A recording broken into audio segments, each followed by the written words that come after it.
নানু ভাই, আজকে তুমি কি গল্প শুনতে চাও?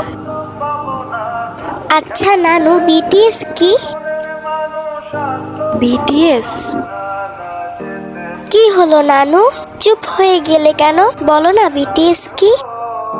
বিটিএস নামটা খুব চেনা চেনা লাগছে, কিন্তু মনে করতে পারছি না। কে এই বিটিএস? কেন মনে পড়ছে না? নানু, তা নানু ভাই, তুমি এই নামটা কোথায় পেলে?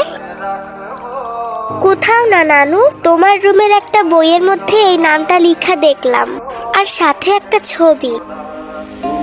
ছবিটা কোথায়? ছবিটা তো আমার সাথেই ছিল, কিন্তু কোথায় রেখেছি সেইটা তো মনে পড়ছে না নানু। আচ্ছা নানু ভাই, ছবিটা দেখতে কেমন ছিল? ছবিতে অনেকগুলো সুন্দর দেখতে ছেলে ছিল, আর মনে হয় 7টা ছেলে ছিল। 7টা ছেলে ছিল? চোখের সামনে কেমন যেন সবকিছু হালকা ভেসে উঠছে।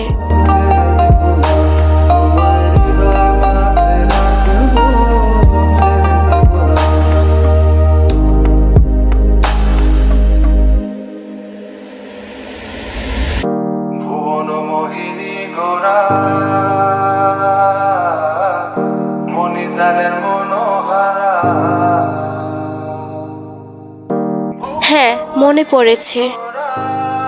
তাহলে বলো নানু, বিটিএস কি? বিটিএস হলো এমন একটা জিনিস যেখানে ছিল 7টা রাজা আর তাদের ছিল কোটি কোটি প্রজাপতি। সেই কোটি কোটি প্রজাপতিগুলোর মধ্যে আমিও ছিলাম একজন। তাদেরকে নিয়ে আমরা কতই না স্বপ্ন দেখতাম। তাদেরকে আমরা আমাদের জীবনের থেকেও বেশি ভালোবাসতাম। তারপর সেই 7 রাজার প্রজাপতিদেরকে আর্মি বলা হতো। আর্মিরা তাদেরকে ভালোবেসে জামাই বলে ডাকতো। তাদেরকে বিয়ে করতে চাইতো, তাদের সাথে সংসার করতে চাইতো। তারপর একদিন 7 রাজা তাদের কোটি কোটি প্রজাপতিদের মন ভেঙে চলে গেল। তারপর বিটিএস মেম্বাররা তাদের ব্যক্তিগত জীবনে ব্যস্ত হয়ে গেল, আর আর্মিরাও যে যার জীবন নিয়ে ব্যস্ত হয়ে পড়ল। ও, তাহলে এটাই বিটিএস নানু? হ্যাঁ নানু ভাই। জীবনটা কি অদ্ভুত, তাই না? কোথা থেকে সময় চলে যায় কেউ বুঝতেই পারে না।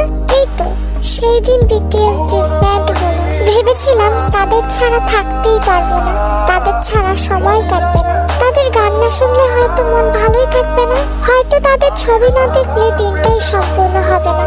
এই তো সেদিনই বিটিএসরা ডিসব্যান্ড হওয়ার জন্য কতই না কান্নাকাটি করলাম। ভেবেছিলাম তাদের ছাড়া বাঁচতেই পারবো না, অথচ এই দেখো, এখন তাদের কথা আমার মনেই পড়ে না। তাদেরকে তো আমি ভুলে গিয়েছিলাম, মনেই ছিল না তারাও আমার এক সময়ের ভালোবাসা ছিল। আজকে যদি নাতনি আমাকে না মনে করিয়ে দিত, হয়তো আমার মনে পড়তো না।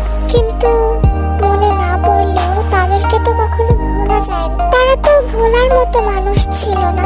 তারা যদি শুধুমাত্র ভালোবাসার মানুষ হতো, তবে তাদেরকে আমি সহজেই ভুলে যেতে পারতাম। কিন্তু তারা আমাদেরকে মায়া লাগিয়ে দিয়েছে, যেই মায়া কখনোই তাদেরকে ভুলতে দেবে না। আজ এতগুলো বছর কেটে গেল, আমি বুড়ি হয়ে গেলাম। তারা হয়তো